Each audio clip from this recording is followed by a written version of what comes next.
آخر کیسے 3 پریزنر اتنی بڑی جیل سے فرار ہوئے؟ ایک ایسی جیل جس میں سیکیورٹی گارڈ کی غیر موجودگی میں بھی کوئی بھاگنے کی ہمت نہیں کر سکتا۔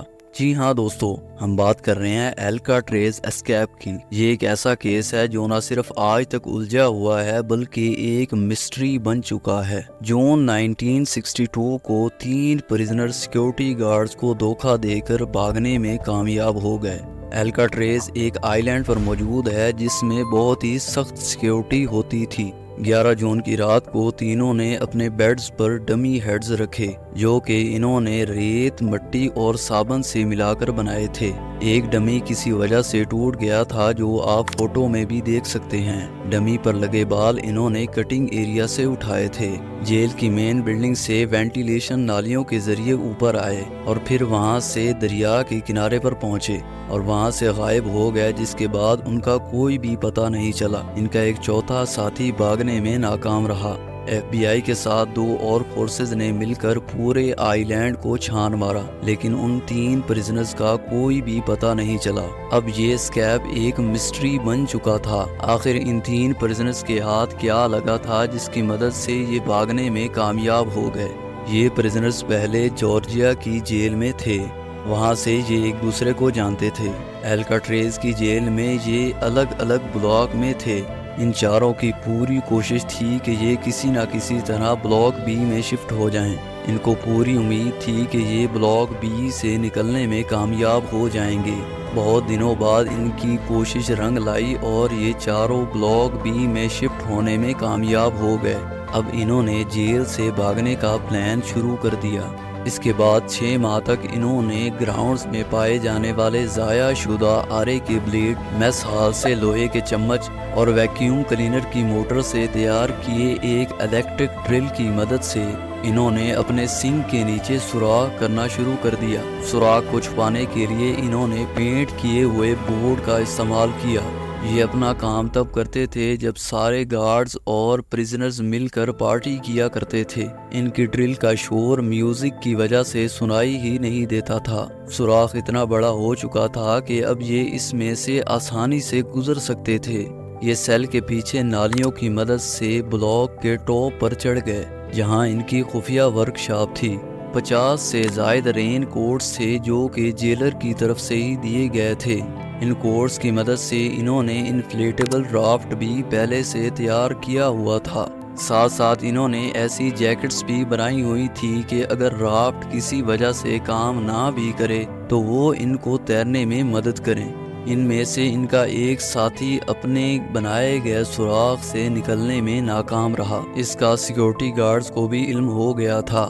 اب اس کے پاس سچ بتانے کے علاوہ کوئی اور راستہ نہیں تھا۔ اپنا ضروری سامان لیتے ہوئے وہ کچن وینٹ پائپ سے پھسلتے ہوئے نیچے اترے اور پھر 12 فٹ کی فینس پر چڑھ گئے۔ وہ کرافٹ لے کر سمندر کے کنارے پر پہنچے۔ اب ان کا اگلا مقصد تھا اینجل آئی لینڈ۔ 12 جون کی صبح کو گارڈز نے ان کے بستر پر ڈمی ہیڈز دیکھے تو وہ پریشان ہو گئے۔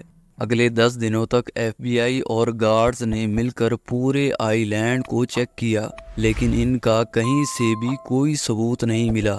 کچھ دنوں بعد ایف بی آئی کے آفیسرز کو سمندر میں تیرتا ہوا ایک بیگ ملا جس میں ان کا ضروری سامان جیسا کہ فیملی فوٹو اور لیٹرز وغیرہ تھے۔ ان کے چوتھے ساتھی نے بتایا کہ اینجل آئی لینڈ کے بعد ان کا اگلا مقصد مین آئی لینڈ پر پہنچنا تھا، جس پر سیکیورٹی بالکل نہ کے برابر ہے۔ مین آئی لینڈ پر پہنچنے کے بعد ان کو ایک گاڑی ملنی تھی جس کے ذریعے انہوں نے اپنا اگلا سفر شروع کرنا تھا۔ ان کو سمندر نگل گیا یا ایف بی آئی کو ان کا دوست غلط بیان دے رہا تھا۔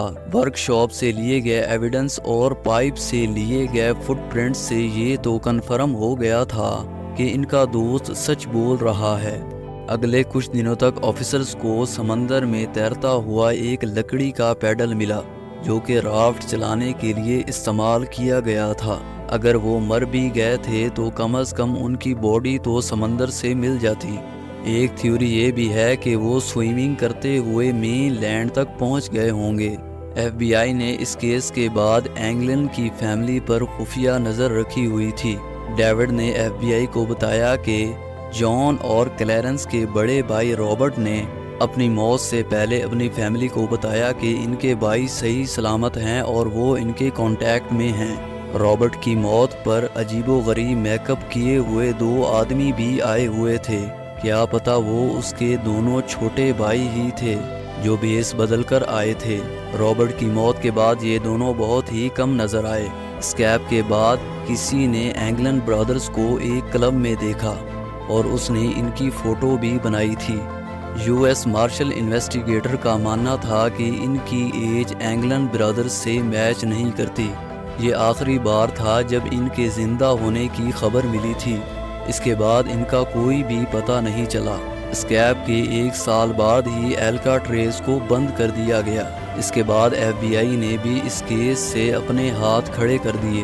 یہ کیس فائل اب بھی کھلا ہے اور یہ تب تک ہوگا جب تک یا تو پریزنرز پکڑے جائیں گے یا پھر ان کی ڈیڈ باڈی ملے گی۔ اب الکاٹریز کو ایک پارک میں کنورٹ کر دیا گیا ہے، جہاں ٹورسٹ آ کر بلاک بی کی ان سلاخوں کو دیکھتے ہیں جہاں سے اینگلن برادرز فرار ہوئے تھے۔ امید ہے آپ نے ہمارا چینل سبسکرائب کیا ہوگا، اگر نہیں کیا تو ابھی کریں۔ کمنٹ باکس میں یہ بھی بتائیں کہ آپ کی کیا رائے ہے۔